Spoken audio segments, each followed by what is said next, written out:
Nós vivemos num mundo cheio de eletricidade. Está em cada pedra, está no céu, está na comida, está até no seu corpo. Se você não acreditar em mim, arraste seus pés enquanto anda sobre um tapete. Daí toque numa coisa de metal. Ai! As pessoas conhecem sobre eletricidade há milhares de anos, mas foi só nos últimos 200 anos, mais ou menos, que descobrimos um modo de torná-la útil. Qual foi o segredo? Circuitos e chaves. Tivemos de achar modos de canalizar a eletricidade, fazê-la fluir para onde quiséssemos e conseguir desligá-la quando não a queríamos. Mas antes tivemos que entender o que era eletricidade.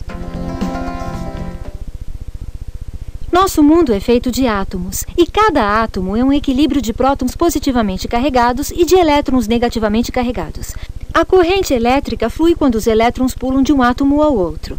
Alguns materiais, como o cobre e a prata, conduzem eletricidade muito bem e seus elétrons pulam em volta facilmente e os chamamos de condutores.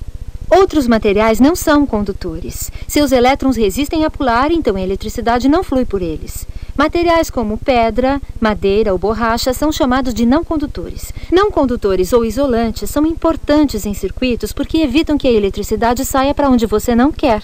Eles isolam a eletricidade. Todos os circuitos consistem de 4 partes. Primeiro, uma fonte de energia que põe os elétrons em movimento. Tenha em mente que a fonte de energia não produz elétrons. É mais como uma bomba que empurra os elétrons através do circuito. Segundo, você precisa de um caminho condutor. Fios feitos de material condutivo que podem levar o fluxo dos elétrons de um lado da fonte de energia para o outro. Se houver uma quebra em qualquer ponto no caminho condutor, a eletricidade vai parar de fluir. Você precisa de carga elétrica em terceiro lugar, que é onde a eletricidade faz seu trabalho. Esteja ela acendendo uma lâmpada, aquecendo um quarto ou ligando um videogame, é uma carga. Afinal, se você se dá o trabalho de fazer um circuito, você quer que ele funcione. Claro que se você não gostou do que o circuito faz, você precisa da 4ª parte, uma chave para desligar a energia. Você pode imaginar nunca conseguir desligar a eletricidade? Isso é quase tão ruim quanto nunca utilizar. Agora que cobrimos o essencial do circuito, vamos ver alguns dos incríveis circuitos que engenheiros projetaram e construíram. Comecemos com um relato sobre um circuito que faz parte da sua vida agora.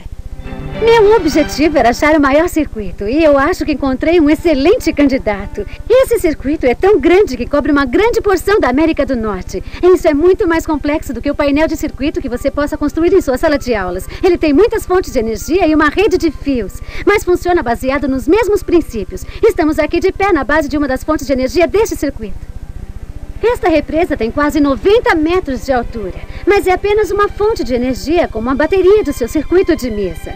Enquanto a bateria produz um pequeno fluxo de eletricidade usando uma reação química, o maquinário dentro desta represa produz um imenso fluxo de elétrons, que podem andar por milhares de quilômetros. Barulhento aqui, não? É aqui que a eletricidade é produzida. A água que cai com grande pressão gira essas turbinas 163 vezes por minuto, pondo os elétrons em movimento. E como os elétrons se movem à velocidade da luz, eles podem percorrer grandes distâncias numa fração de segundo. E lembrem-se, esta represa é apenas uma das centenas de fontes de energia em nosso circuito. Mais que uma única linha, este circuito se estende como uma grande teia de aranha que cobre 14 estados do oeste dos Estados Unidos e 2 províncias do Canadá. Este é um dos maiores cruzamentos, bem aqui. Uma dessas linhas vai até o Canadá e a outra alcança a fronteira mexicana.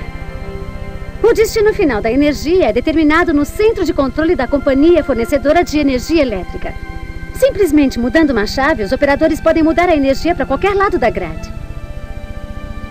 Os conectores primários nessas grades de energia regional são linhas de transmissão gigantes que levam a eletricidade a longas distâncias, das usinas elétricas às subestações. Na subestação, transformadores reduzem a voltagem da energia de modo que ela seja transmitida com segurança para linhas de energia menores.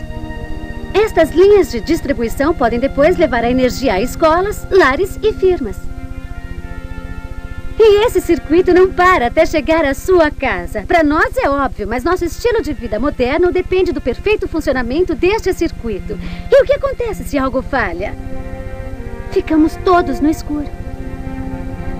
Obrigada, Rebeca. Então, agora que temos elétrons fluindo e exploramos o vovô de todos os circuitos, o que isso tem a ver com computadores? Bruno vai contar essa história. Este circuito parece semelhante àquele que vimos antes, mas se olhar de perto, verá uma diferença importante. Instalei uma chave diferente, mas o que é interessante é que essa chave não tem partes móveis. Chama-se de transistor e funciona por carga elétrica. Adicione eletricidade aqui e a corrente flui. Tire-o e a chave se abre. Agora, como isso funciona? Como pode um transistor ligar e desligar um circuito sem mover peça alguma? Bom, lembrem que a Annette mencionou que o mundo é feito de 2 tipos de materiais: condutores elétricos e isolantes. Bom, na verdade, existe um terceiro grupo que pode ser feito para conduzir eletricidade sob certas condições. Nós o chamamos de semicondutores. Vamos à tela azul e irei mostrar o que estou falando. Tudo bem.